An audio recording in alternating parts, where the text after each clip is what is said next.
Welcome, ladies and gentlemen, to the Soul Seekers podcast, where we believe that hunting has the power to transform lives through primal adventure as we share our mission of mentorship is conservation.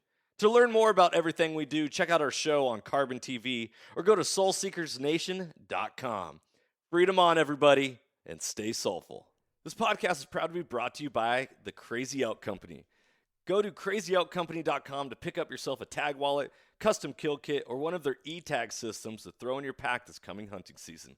Use the code SOULFUL with a capital S to save 20% at checkout. This podcast is also proudly brought to you by OnX Hunt. When I first got into hunting, I kept hearing all about public land and different access and how to find different locations to hunt. I was like, well, how are people even identifying all this stuff? Well, sure enough, I came across the number one hunting GPS app, and that is OnX Hunt.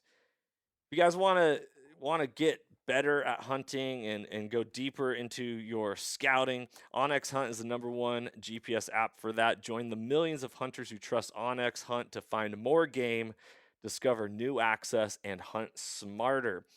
It was a game changer for me, and I know it's going to be a game changer for you if you've never used it. If you have used it, you know the power that it holds. Guys, I really hope you enjoy this episode. If you want to know more about OnX, go to onxmaps.com/hunt and check out their app. Be blessed, freedom on, and stay soulful. Ladies and gentlemen, welcome back to another episode of the Soul Seekers podcast. I'm your host, Johnny Mack, and today we are celebrating the success and the birth of a brand new hunter, someone who decided to join the family, come into the fold, put their foot down, and acknowledge that they want something more out of this life and that there is something to be found within the primal adventure and the transformative powers in which hunting holds. This person I just met this last Saturday at our December 10th event in Mukilteo, Washington to share mentorship is conservation message along with the fundraiser for Blood Origins. And at that event, we had a short notice opening for our duck hunt the following morning. And when I met this person, this wonderful individual, it was at the very first handshake. I was like, what are you doing tomorrow morning? Let's go. Let's get you out into the field. And so we're going to talk all about Hannah Scott's journey from showing up to an event without knowing anyone there to getting invited to go on her very first duck hunt and everything that has captured her on this journey. Without further ado, Hannah, how are you doing this morning? Oh, Johnny, I'm doing great. Nice and early. Yeah, nice You're and early. talking to you. Yes, nice and early on the West Coast. So Hannah's in the state of Washington on that Pacific time, and we're doing a little morning recording. So instead of having a glass of whiskey and toasting with that, we're toasting with a cup of coffee and saying Cheers. cheers to that. So, Hannah, tell the listeners a little bit about who you are and talk about this journey. Like how old you are, and like at what point were you like, I want to become a hunter, and how this happened within this time frame. Yeah. So I am currently 30. I have been wanting to get into hunting for the past couple years, but I just didn't know how. And I have some friends who hunt, and I have some family members who hunt. But it was one of those things that was like, it's kind of intimidating to approach somebody and be like, hey, can I go hunting with you? Because I'm new and I'm sure there's so many nuances. I know there are because I've already learned some of them. But this year recently was when I really got into it. And I actually own a bow. So I've been wanting to get into bow hunting more. But Lynette, who we have a mutual connection there, Yep. brought me to this event. Shout out to Lynette And Gam real quick, because she was my realtor that helped me purchase and sell my home, and she's a phenomenal human being. And you're a real estate agent as well, correct? yeah, You work in the yes. same office, so if anyone's looking for a little help with homes, reach out to Hannah or Lynette. So Yeah. just want to shout out to Lynette if you ever listen to this podcast. Go, Hannah. Sorry Yes. for that. No, seriously though, like huge shout out to Lynette because she's the one that brought me to the event. I would have had no idea that it was happening. Our the owner of our company actually had called me and was like, hey, I hear that you're into hunting or you're trying to get into hunting. Lynette is into hunting and there's this event that she was talking about. You should reach out to her. So I did. And then she's like, yeah, come with me tomorrow. And so I was like, okay. And she's like, yeah, it'll be so fun. I had a hard time finding it because GPS was taking me all sorts of places. Anyways, get to the event, walk in, and I'm like, oh my gosh, there are a lot of people here. What do I do? Where's Lynette? So you And showed up so by yourself. I did. What a Yep. courageous thing to do, to like, here we are. That just goes to show like how bad you wanted to become a hunter. Like how Yeah. bad you want it. That desire to challenge yourself and step into the uncomfortable realm of, I really say, what hunting provides. Like you have to get uncomfortable to grow, and you did that. Yes. So you show up to the event, you look around, they're like, oh, there's people all over here. I don't know anyone. Where's my safety bubble, my life string, my Lynette? Yeah. And did she show up right away, or were you kind of wandering around a little bit at that point? Well, I walked in and the girls at the front, I can't remember their names. I feel really bad. Rebecca and Ariel and Kelsey, the Yes. three. Yeah, Gosh. wonderful people. Yeah. They so nice, so welcoming. I was like, oh, this is great. Like, I don't know why, but like, oh, females, I can relate here. And they were, answering all the questions that I had. And then I walked out a little bit and Lynette comes through the door. She's on her phone trying to call me. And I guess she had been outside trying to find me.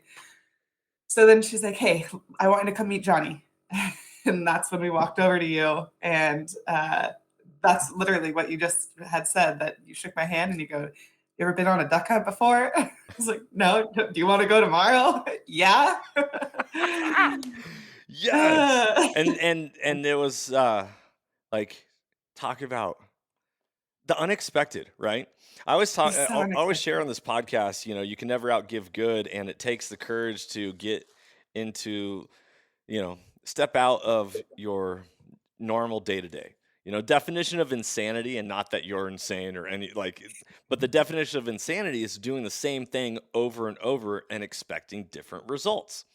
And so Mhm. here you are being like, okay, I want to learn how to hunt. I want to get into hunting. But if you just continue to do the exact same lifestyle and lifestyle choices every single day from here on out, you're only going to get the exact same results that you've ever gotten. And it's not leading you towards your end destination of what you actually want. In Right. this podcast on Soul Seekers, we always talk about you always get what you want. It's just a matter of how bad you want it. What are you willing to sacrifice in order to achieve the things you want? Right? If Mhm. we want sleep, we're going to find whatever it is, and we're going to sacrifice certain responsibilities or things in order to achieve sleep. If it's Mhm. something that we want when it comes to food or beverage or a hobby, or you know, like, how bad do you want that thing?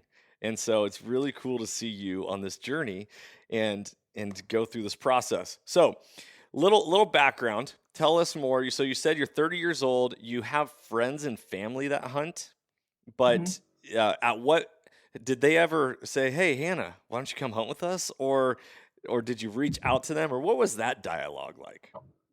I've definitely reached out. Well, I guess it's a mix of both. So I remember because I have a friend who is an avid duck hunter, and um, I call him Riggs, but his name's Mike. And I've asked him before, like, "Hey, can I come duck hunting with you?" He's like, "Yeah, anytime." And then that's it. And Yes. then actually, right before I met you, I had asked him, "Can I come?" And he's like, "Yeah, next week." And I said, "Okay." And he's like, "Do you have a gun?" And I was like, "No." He's like, "Well, you got to get one of those before you can come." So I was like, "Okay." And then I met you, and then we went out. But before that, I mean, I've gone fishing before. Like a lot Mhm. of my family fishes, and I didn't actually know that they like elk hunted or deer hunted. And so the family aspect, no, not necessarily. I haven't. They never reached out. That wasn't a thing. I think my brother's gone hunting before, but um, yeah, overall, my past history hasn't really had a ton of opportunities for me to actually get out of there. Like you said, I have to create it myself. Yes. So Yeah. I'm finding the people who I can actually do that with. You know what I find to be extremely interesting, and my scenario is the exact same, is I knew people who hunted, like Mhm. I wouldn't say like I interact with them on a daily basis. However, a lot of the people that hunt, and this is one of the aspects that I want to change within the hunting realm, is for people to be proactive, to be ambassadors, and to speak for hunting like it's the best thing ever, so that it Mhm. is commonly talked about, right? Like, oh, you Yeah. don't hunt? Why not? You know, it's that Jim Gaffigan comedy special where he's like, everyone always, you know, asks like people who don't drink, oh, you don't drink? Why? Can I drink around you? Like, and then he switches over like, Oh. you don't like mayonnaise? Can I eat mayonnaise? Like, do I need to go in the other room to eat mayonnaise? Like, no one ever asked that about anything besides like alcohol. Point is like we need to be, as hunters of the hunting community, so proactive to be on the forefront of recruitment and activation. Mhm. We want to activate people into becoming hunters, or at least give them the opportunity to now chew and digest on the facts about hunting, and how impactful they are. Then we need to share it. If we keep it to ourselves, it's like a flame. That flame, if it doesn't get that oxygen to feed it, it dies out.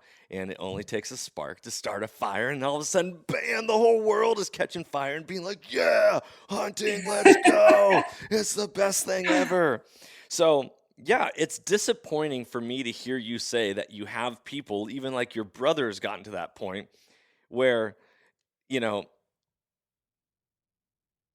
what I don't know if it's because you're a female. Do you think it's because you're a female that like you probably didn't get the invite? I a little bit. Sometimes I think that, and I noticed, even just in, like, following people on Instagram, Mhm.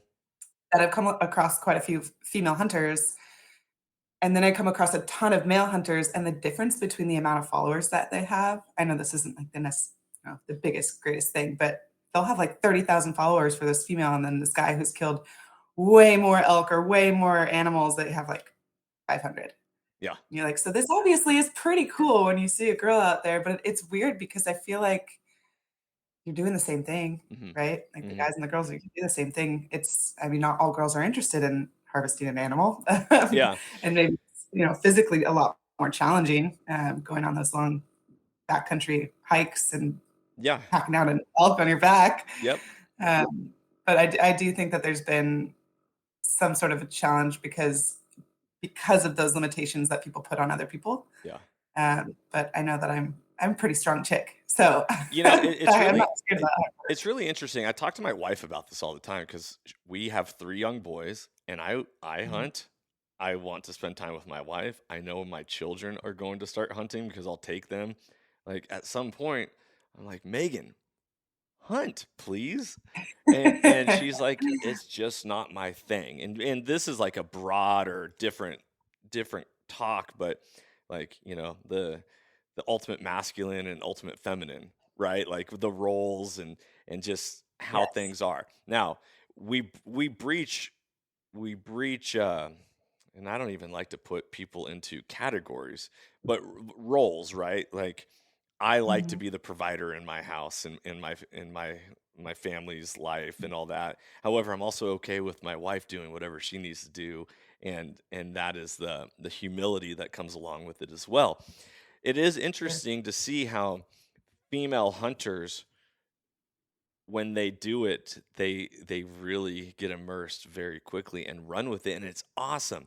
And it's like the tribal roles, right? It's not so much Mm, that it is uh, only males can hunt, or only guys can hunt, or females can't hunt, or they can or can't, or whatever. right. It's ultimately just what do people want, right? And Yeah. inherently, it sounds like you're looking for something more than what you're getting out of your life. Do you feel Yeah. like you're missing some sort of adventure? Yeah. I mean, so like you said or introduced, I'm in real estate, so my job is, I wouldn't say it's not a 9 to 5 for sure. It's not typical, but I mean, I've worked in 95 jobs, and that was the most miserable I've ever been in my life. And I was constantly searching for something, and I felt like there was just this hole, I guess, that was missing. And in real estate, you have so much potential freedom, right? You get to work as much as or as little as you want, which if I had a different job and you asked me to go and do this duck hunting thing, I probably could have been like, oh, I can't do that. Mm, Right. I mean, I know it was on the weekends, but if I, had some other thing that I needed to do and I was able to come out there, yeah. but I definitely feel like there's an adventure missing. And I feel like when I was out there with the guys in the blind and everybody just had that camaraderie and that passion, like that fire that you talked about, that it's just spreading, Yeah. I was instantly like, oh my gosh, even just being at your event, everybody that I talked to, it was, I didn't know what to expect, but obviously there's like those, you get kind of in your head about things like, are they going to talk to me? Like, what do I have to talk about? I can't, I don't have any common interests, right? But then I found, okay, that's not true at all. You get a hunter talking about hunting, and they are the okay, well, I gotta go over here now.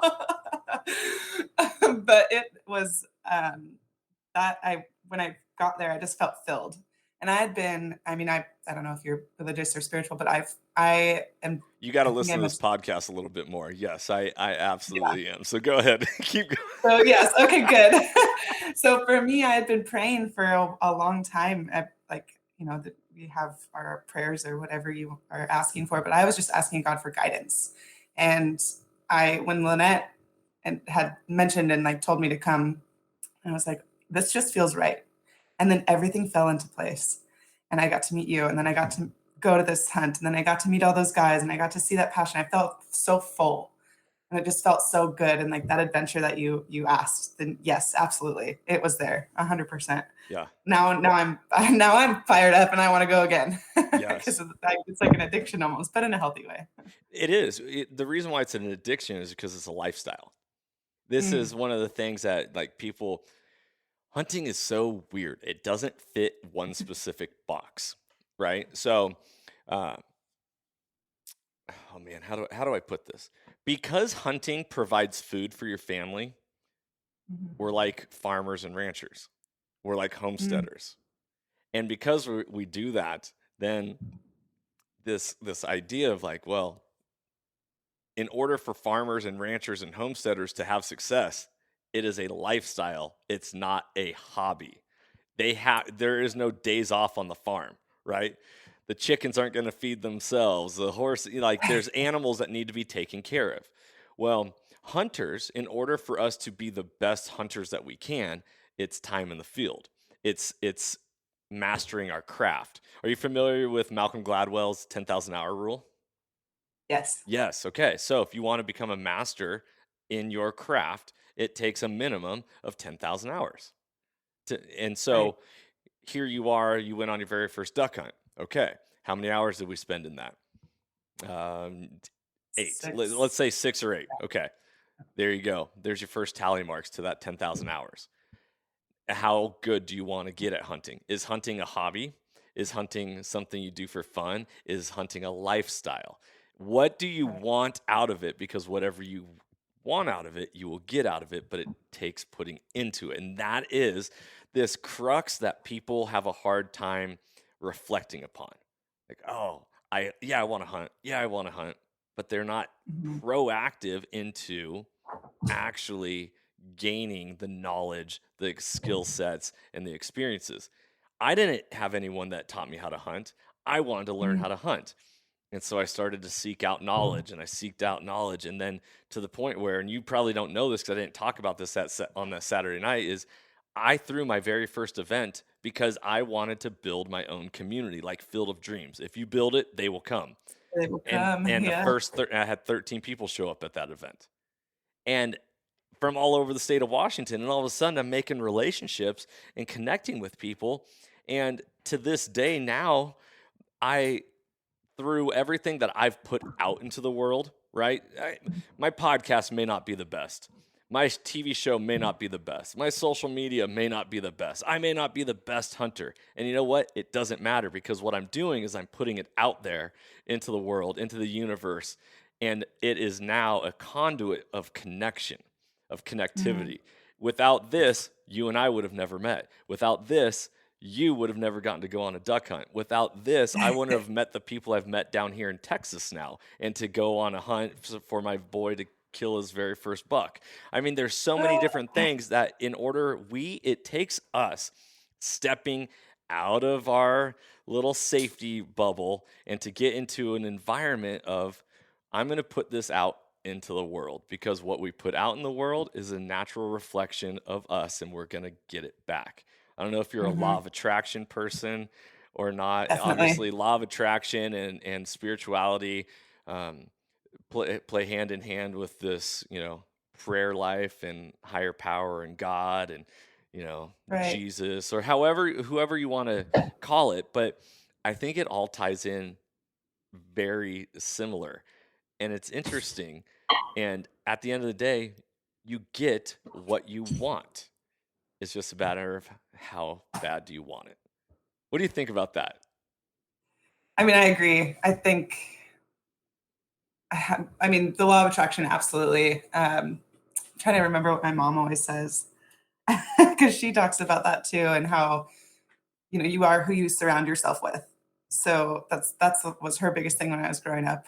And it's like, well, how do you want to be, and who do you want to be? Hmm. And if you're surrounding yourself with the people that are already like that, they're gonna, everybody kind of adapts to their surroundings in a sense. So getting out there and being around all these people, right? Like you're saying, you're growing this community, and you're, especially when you have a positive outlook, or like just a positive light that you exude, Hmm. other people are going to see that and want that and be like, why are you like that? Like, what have you done to become this person that people enjoy being around? And I mean, even you have such a passion, and you can tell, like, it's great having this conversation with you. I feel comfortable. I'm having a good time. My cats are definitely destroying something over there, but I'm gonna let them do their thing. But just having that ability to bring people in and welcome them, and then they get interested in learning about whatever it is that made you who you are. Yeah. And I feel like for me, I've always, I guess a big attribute is from my mom, just do unto others and as you'd want done to you, and be that person that you would want to hang out with. Yeah. And so, yeah, I definitely think that a law of attraction with that. And like I said, I can't even stop saying it. Just coming to that event and seeing all those people and feeling that energy is just. Yeah. I mean, I met Jess, right? Yep. That was an incredible encounter too, because it felt like what she was going through was similar to what I am going through, Yeah. and like that was amazing in itself too. So just connecting there, and you get, I don't experience, I call it like being on fire. My mentor calls it that, where you just feel like the Holy Spirit is just like there, and you get the goosebumps, and you just start sweating a little bit Yeah. because you're like, I'm meant to be here. Yeah. This is exactly where I'm supposed to be, and I'm doing exactly what I'm supposed to be doing. Yes. 100%. I agree. The golden rule: treat others the way you want to be treated. Do unto others the Yes. way you would have them do unto you. It's very important. Like, I would love somebody to reach out to me and check in on me. So what do I Mhm. need to do? I need to make sure I do that to others. I want hunting to grow. So what do I need to do? I need to speak about hunting and to grow it myself. Yeah. These experiences all go hand in hand. It's very, very interesting hearing you talk about this, because you are so new. You are just a little bud of on a tree branch or a flower or whatever it is. Your journey's in front of you. We are catching you at the very, very start, and we're not sure what's going to come, but it's going to be amazing whatever it is. Yeah. That's truly incredible hearing you talk about this.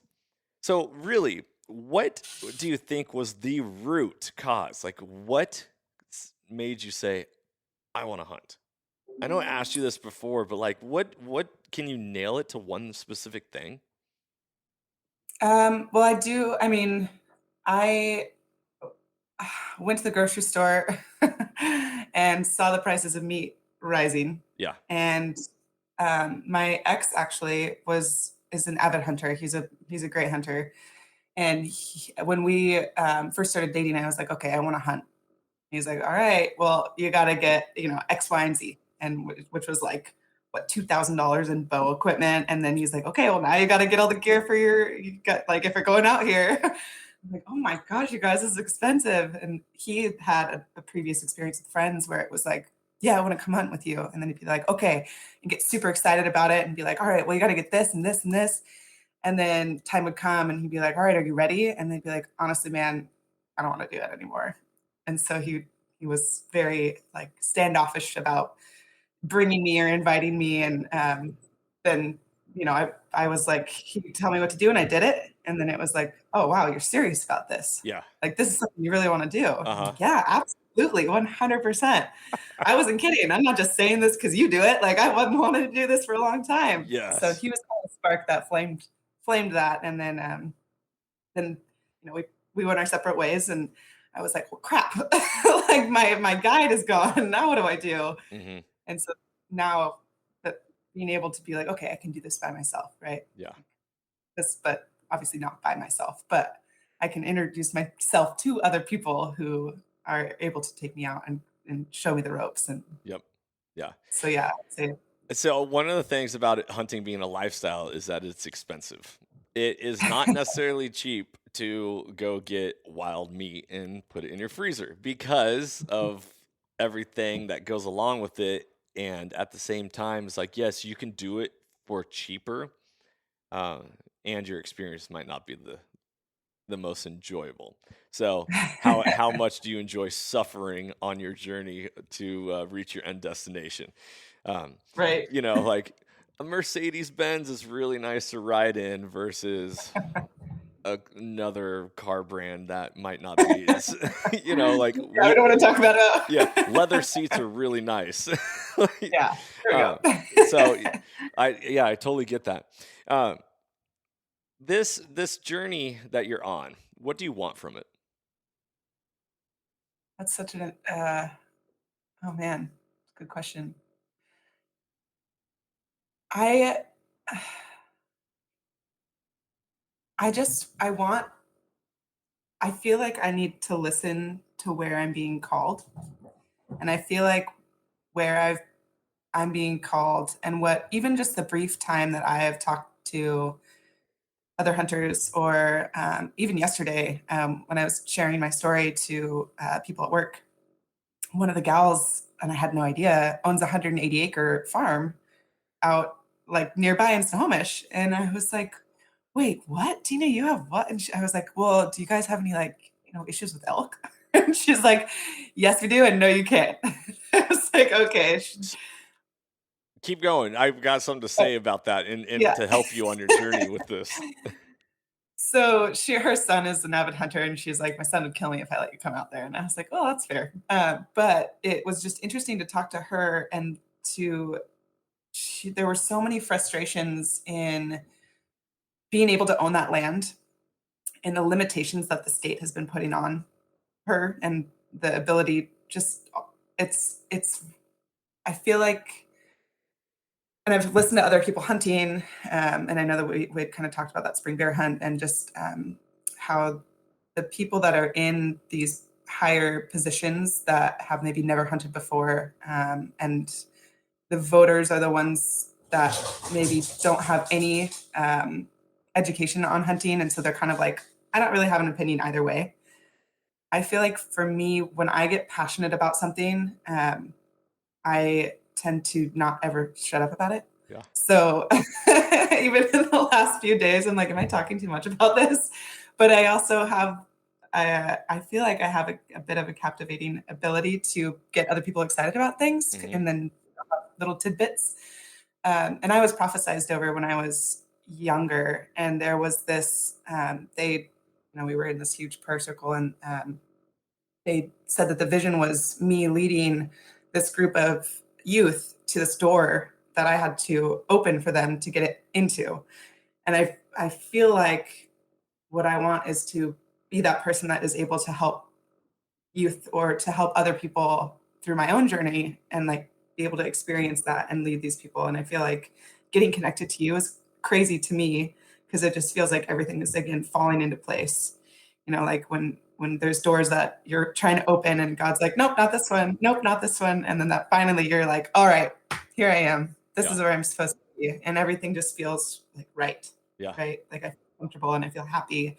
And I haven't felt this happy in a really long time. So it's like, okay, this is what I want. This is where I want to go. I want to continue to learn and to grow and, treat or not treat, but meet the people along the way and hopefully impact somebody's life. Because you never know, right? You never know how one small action is going to impact somebody else's life. And then that domino effect is just going to continue to go on. 100%. See, you're speaking my language. This is the whole purpose of soul seekers. That's why I call it soul seekers. That makes sense. We're seeking after the souls of others. Mentorship is conservation is our mission. And what mentorship is investing into the lives of other people. It's loving people. It's loving people. You throw out your seeds and you hope that the seeds will stick and that will grow and blossom and turn into something, but you throw it still with the hope, with the promise of that something's better. Mahatma Gandhi says, be the change you want to see in the world. You want to see the change, be the change, right? And so we're so caught up all the time. And I really like that you're talking about the youth about this, because I like to be around people who are excited about life. I like to do things that other people say are fun, right? If I talk about, let's use a sport. I'll use a sport analogy. If I was like, dude, basketball sucks. It's horrible. Dude, it's so hard. The people who you're always playing with are not fun. They're jerks. They talk bad. It's like, then that other person who's never experienced or has no knowledge of basketball, they're going to be like, wow, I'm friends with this person. I typically trust this person. This sounds like something that's not good for me. I'm going to stay away from it. And so how we speak about things, or how the excitement that we live with, that passion, that fire, that flame that burns, is like, it's contagious.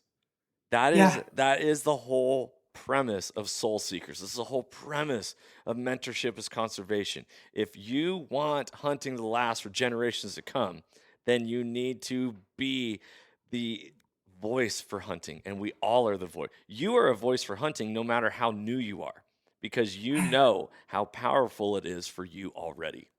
In that short little bit, from walking into that event, which was a hunting focused event, to meeting me, getting the invite, being a part of what we're doing, and now you're saying, I can't stop talking about it. That's the whole point. That is right. There's a lot of memes that float around on the internet that will say, like me going to a Christmas party with a bunch of people that don't hunt, and then it's like a sad face, right? Like, because all we want to do is, like, it doesn't matter if I know you're not, you want to start talking hunting, all of a sudden it's like, okay, here we go. Like, it's like the old dads with you remember, like, back in the day when a dad like would have the wallet and then the flip out pictures, like, here's my kids, That's hunting. Like, oh, here we go, like, let's talk. Whether you've killed animals or not, it's the experience. It's like, oh, well, this is what I want to learn, and this is, like, tell me more. And everyone's a resource. It's just a matter of going through that conversation. It's really, really impactful. The other thing that I really like what you said, your mom always spoke about, is she said, you said, how do you want to be, right? We always, I think one of the misconceptions that we ask youth these days is, what do you want to be? Rather than, how do you want to show up? Right? And so, and ironically, I talk in this language because I believe words hold power, and you have to specifically choose your words. Yeah. When it comes to okay, it's like the yin and the yang.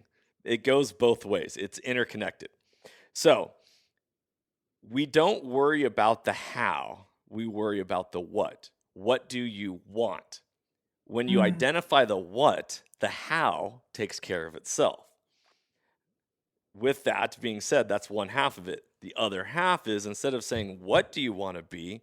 How do you want to be? how do you want to show up in the world? Because when you identify how you want to show up in the world, you are going to then know what you need to do in order to get to that point.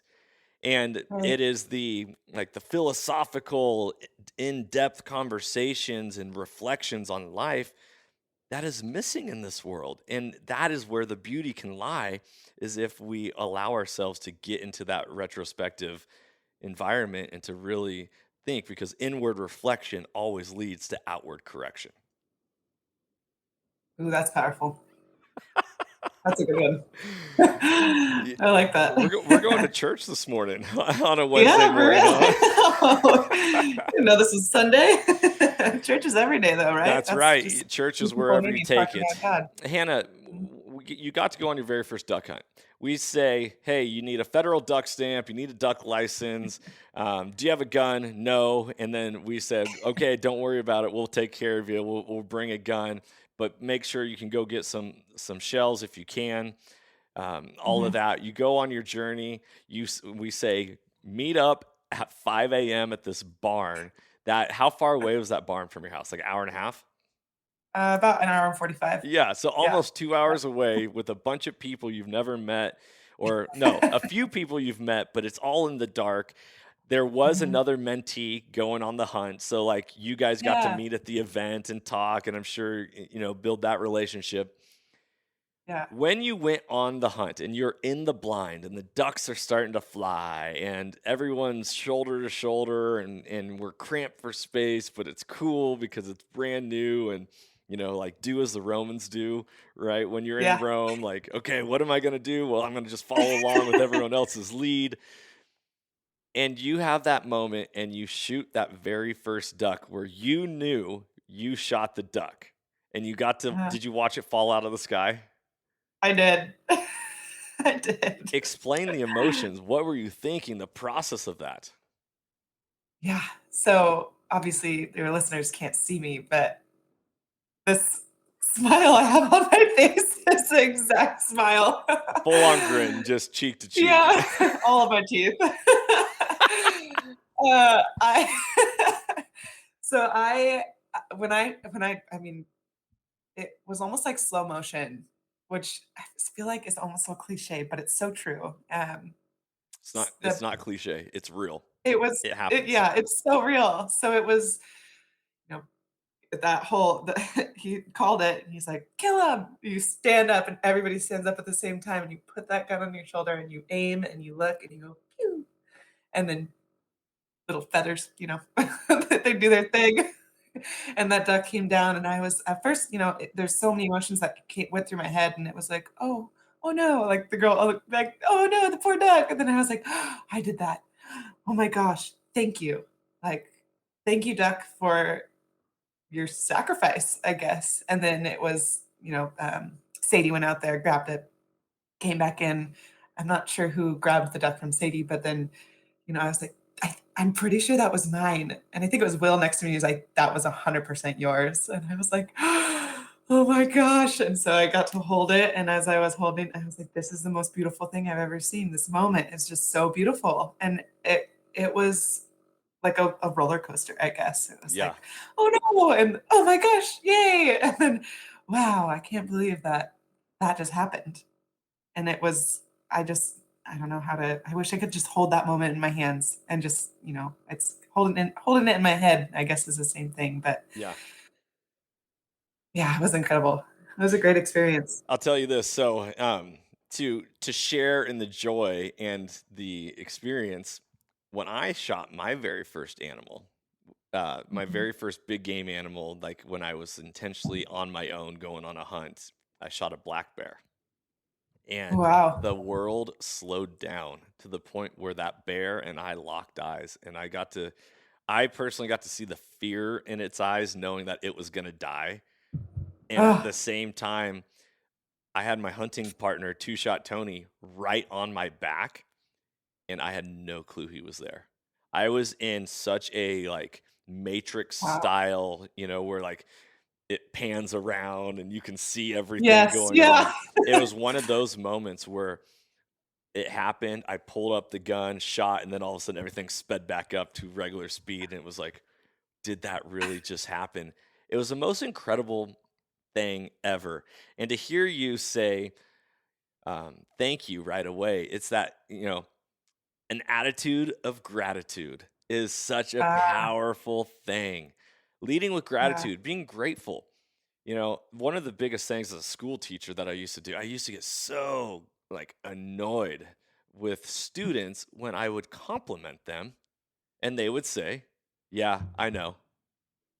And I, Oh, and I'm like oh, I'm like I'm like Homer Simpson to Bart Simpson, just like, or at least in my mind, I'm like, have some humility, have some gratitude, say thank you. There's the old saying that manners will get you a lot further in life than what you know.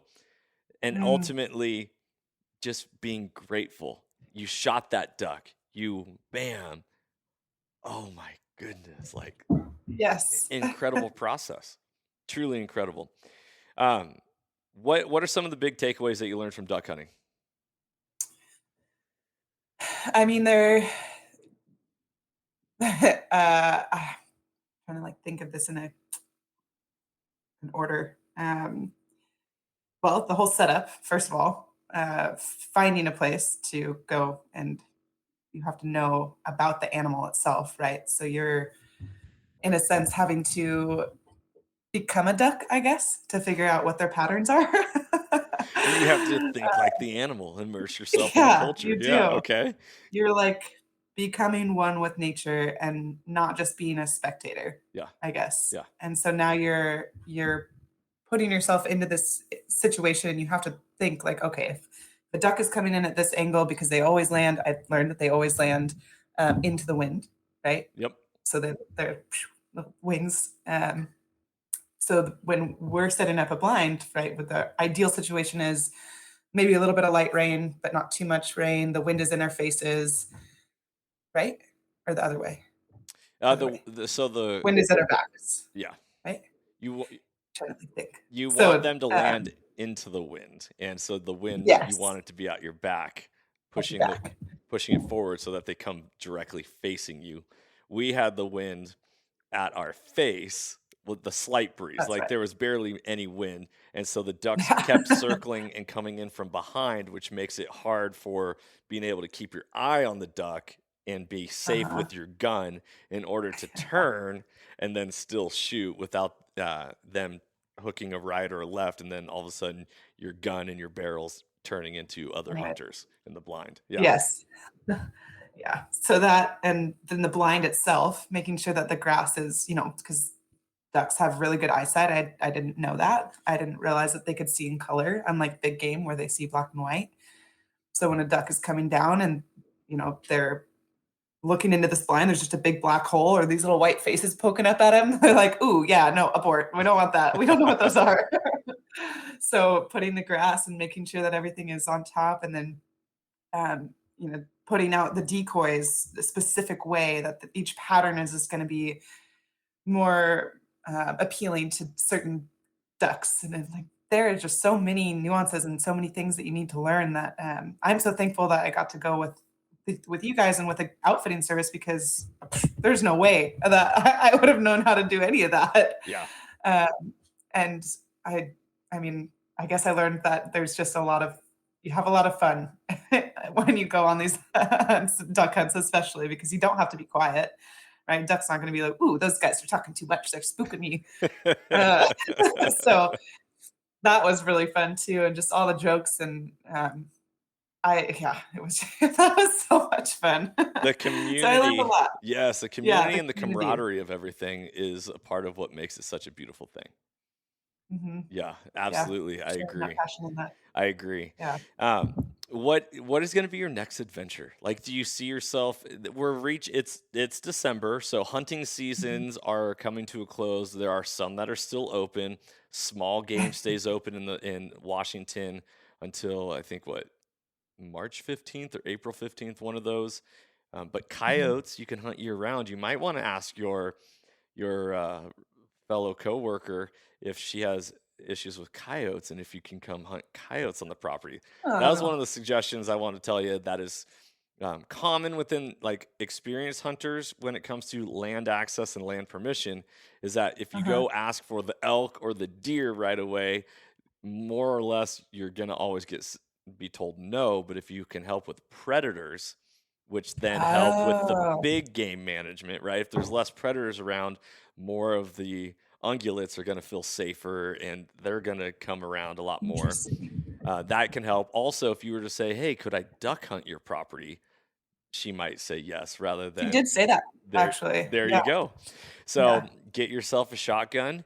Because that's especially if you want to do this by yourself, and yeah. you know, go get after it. Have fun. See what's gonna happen. Go take a walk on her property. See if there's any waterways, and jump some ducks out of some ditches, and Yeah. have a blast. Get after it.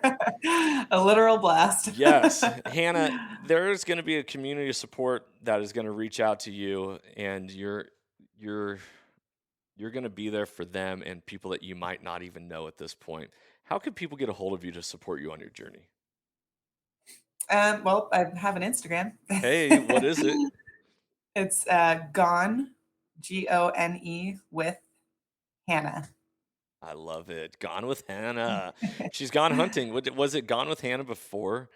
It It was. was, Yes, it just yeah, makes sense because I now. like to travel a lot. That's a Yeah, perfect so name.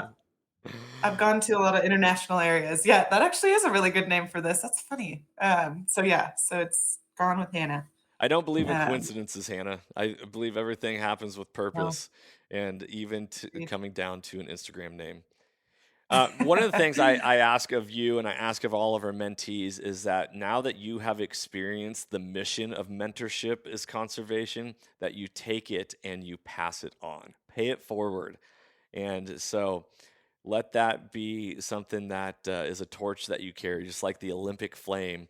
And and Yeah, and the minute that you hide it from people, whether you get embarrassed or you get nervous because you're around people that don't like hunting or are mm, against it, the minute that you hide it, that flame starts to die out. But the minute you let that flame get get some oxygen and fuel that flame is a minute that it's going to be even more contagious. And just like people are attracted to the light, let your light shine and let the torch that you're yeah, carrying of hunting shine before everyone else. And that is how you transform the world and yeah, have a blast with it. yeah, absolutely. I'm looking forward to it. Awesome. Hannah, thank you so much for coming on this podcast. Thanks for sharing your story. Um, I'm so amazed whether or not you feel like, "Oh, I'm new or I don't have that experience or maybe I don't feel comfortable talking or whatever it is, whether it's you or anybody for this matter. Mhm. I'm so impressed and inspired by people that are courageous enough to pursue the things that they actually want and to go out and get them, because inspired people inspire people. And now Yes. you are an inspiration for me that helps me continue to do what I do, and I really appreciate it. So thank you. Yeah, thank you for having me on. And just the experience in general, I really appreciate it. I mean, like you said, there's coincidences don't just happen. Everything is with a purpose. So we were definitely meant to meet, and I really appreciate all the opportunities so far. I love it. I love it. Hannah, you're awesome. Everybody, go support Hannah on her journey. Go follow her. If you're on Instagram, go follow her at Gone with Hannah and go send her a message, send her a note, send her something positive like, hey, you can do this, or be a resource for her. Hannah, I do want to also encourage you to join the Soul Seekers Nation Facebook group. It is Okay. a resource where you can get teamed up with other people. There's a mentorship page where you can sign up to be a mentee and say, hey, I'm new. Cool. This is what I'm interested in. And one of the things is that the community is only as powerful as the people make Mm, it, right? If you're not going to mhm. be active within that group, the group might not be that active for you. And then you're going to be like, oh, this is kind of lame. But if you come in there giving, right, you can never outgive good. When you put yourself out there, it naturally comes back. So join that group, ask questions, get connected, use it as a resource. And all you listeners out there, join Soul Seekers Nation Facebook group and let's change the world and let's make this a better place. Thank you so much for tuning into this podcast. I hope you guys enjoyed it. If you were not able to make it to our December 10th event, don't be discouraged. We're going to have another one at some point, and we might even try to have one. I shouldn't use the word try. We might even have one in the month of July. We'll let you know if that pans out. Guys, be blessed. Remember that hunting has the power to transform lives through primal adventure, and that you can never outgive good. I'm Johnny Mack. Thank you for listening to this podcast. If you enjoyed it, like, share, subscribe, share it with everybody. And remember to freedom on and stay soulful. If you enjoyed today's podcast and want to support the show, you can always like, share, subscribe, and leave a rating as it helps us share our mission of mentorship is conservation. Thank you so much for tuning in and being a part of Soul Seekers Nation as we transform lives through primal adventure.